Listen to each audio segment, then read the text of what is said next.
Hello guys, ഞാൻ നിങ്ങളുടെ സ്വന്തം സുധീഷാണ്. എടി ഷിഞ്ചിരെ, നിന്നാരും പിടിക്കില്ല എന്ന് വിചാരിച്ചോ? നീ അങ്ങ് കോത്താഴത്ത് കയറി ബന്ധു വീട്ടിലൊക്കെ കയറി ഒളിച്ചിരുന്ന നിന്നാരും തോക്കില്ല എന്ന് വിചാരിച്ചു അല്ലേ? അത് വെറും തെറ്റിദ്ധാരണയാണെന്ന് നിനക്ക് ഇപ്പോൾ മനസ്സിലായോ? നീ ഒരു പാവം ചേട്ടനെ കൊന്നിട്ട് ആവശ്യമില്ലാതെ കുറേ വീഡിയോ ഒക്കെ എടുത്ത് അത് ഇൻസ്റ്റാഗ്രാമിലും സോഷ്യൽ മീഡിയയിലൊക്കെ മൊത്തം പോസ്റ്റ് ചെയ്ത് നീ കുറേ വൈറലൊക്കെ ആയല്ലോ. എന്നിട്ട് നീ കയറി എന്തിനാണ് ഒളിച്ചിരിക്കുന്നത്? നീ എന്തിനാണ് അക്കൗണ്ടൊക്കെ പ്രൈവറ്റ് ആക്കിയിട്ടിരിക്കുന്നത്? നിനക്ക് പുറത്തിറങ്ങി ഇപ്പം നടന്നൂടെ? നിനക്ക് പുറത്തിറങ്ങിയൊക്കെ നടക്കാമല്ലോ. നീ എന്തിനാണ് ഒളിവിൽ പോയത്? നിനക്കപ്പോൾ അത് പേടിച്ചിട്ടല്ലേ? നീ ആ ചേട്ടനെ കൊന്നതിൻ്റെ പേടി കാരണമല്ലേ പോലീസ് അറസ്റ്റ് ചെയ്യും, നാട്ടുകാർ മൊത്തം നിന്നെ കൈകാര്യം ചെയ്യും എന്നൊക്കെ വിചാരിച്ചിട്ടില്ലല്ലേ നീ അകത്ത് കയറി ഒളിച്ചിരുന്നത്? വെറും ചെറ്റത്തരമല്ലേ നീ കാണിച്ചത്? എന്ത് ശ്രീലക്ഷ്മി ആൻറ്റിയോ ശ്രീലക്ഷ്മി എന്ത് മാമിയോ അടയ്ക്കലോ എന്തൊക്കെയോ പറഞ്ഞ് ഒരു ലേഡിയുണ്ട്. അപ്പോൾ അവർ നിന്നെ അങ്ങ് സപ്പോർട്ട് ചെയ്യുന്നുണ്ട്, നിന്നെ ആർക്കും വിട്ടുകൊടുക്കത്തില്ല, നിന്നെ രക്ഷപ്പെടുത്തും, നിന്നെ സംരക്ഷിക്കുമെന്നൊക്കെ പറഞ്ഞ്. എന്നിട്ട് വല്ലതും നടന്നോ? ഈ ശ്രീലക്ഷ്മി എന്ന് പറയുന്ന ഇവർ എന്തിനാണ് ഷിഞ്ചിത എന്ന് പറയുന്ന പെണ്ണിനെ സപ്പോർട്ട് ചെയ്യുന്നത്? എന്തറിഞ്ഞിട്ടാണ് നിങ്ങൾ ഇവരെ സപ്പോർട്ട് ചെയ്യുന്നത്? എനിക്കറിയാൻ മേല. ഞാൻ ചോദിക്കുക, വെറുതെ ഒരു വീഡിയോ എടുത്ത് അവർ കൊണ്ടിട്ട് അവരെ ശരീരം കൊണ്ടിട്ട് ആ ചേട്ടൻ ദീപക് ചേട്ടനെ ശരീരത്തിൽ കൊണ്ടിട്ട് ഉരയ്ക്കുകയാണ്. എന്നിട്ട് അതിനെ വീഡിയോ എടുത്ത് വെച്ചിട്ട് മറ്റേ അവൻ എന്നെ കയറി പിടിച്ചു, എന്നെ കൈവച്ച് എൻ്റെ നെഞ്ചത്ത് തട്ടി എന്നൊക്കെ പറഞ്ഞ് അവളങ്ങ് വീഡിയോ ഇട്ട് വൈറലായി മൊത്തം. എന്നിട്ട് ആ കുട്ടി എന്താ പറഞ്ഞത്?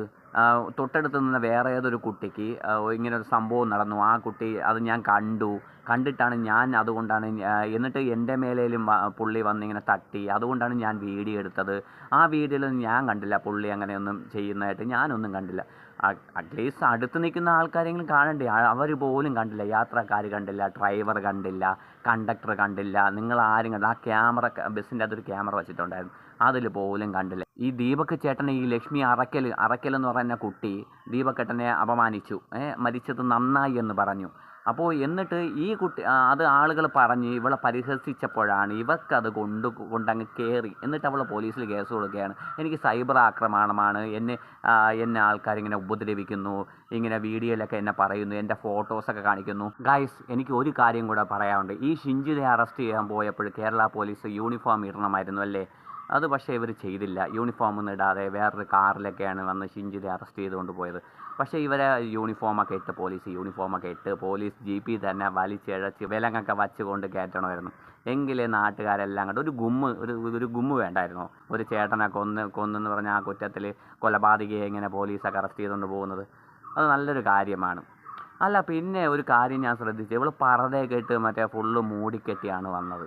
അതെന്തിനാണ് ഇപ്പം ഫുള്ള് മൂടിക്കെട്ടിയൊക്കെ വന്നത്? മറ്റേ ചാക്കിൽ മറ്റേ കൊലയൊക്കെ പഠിപ്പിക്കാൻ വയ്ക്കില്ല, അതേപോലെ ഫുള്ളും ചാക്കിലൊക്കെ കെട്ടിക്കൊണ്ടാണ് വന്നത്. കണ്ണ് മാത്രമേ പുറത്ത് കണ്ടുള്ളൂ. ഇപ്പോൾ എന്താണ് നിൻ്റെ ശരീരവും നിൻ്റെ മുഖവും ആളുകളിലും മറ്റേ പബ്ലിക്കായിട്ട് കാണിക്കേണ്ടത്? വീഡിയോ ഒക്കെ എടുത്ത് ഫുള്ള് വൈറലാവട്ടെ. നീ പിന്നെ എന്തിനാണ് ഇങ്ങനെ പർദ്ദയൊക്കെ ഇട്ട് പോകുന്നത്? നീ പാവം ദീപക്കേട്ടനെ കൊല്ലും അല്ലേ, കൊലപാതകി.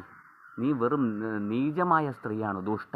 സ്വന്തം അച്ഛനെ പോലും നാളെ സ്വന്തം അച്ഛനും ഇതേപോലെ നിന്നെ പീഡിപ്പിച്ച് ഇങ്ങനെ ശരീരത്തിൽ പിടിച്ചെന്ന് പറഞ്ഞ് നീ വീഡിയോ ഇടുവല്ല. എങ്ങനെയാണ് നിന്നെ വിശ്വസിക്കുന്നത്?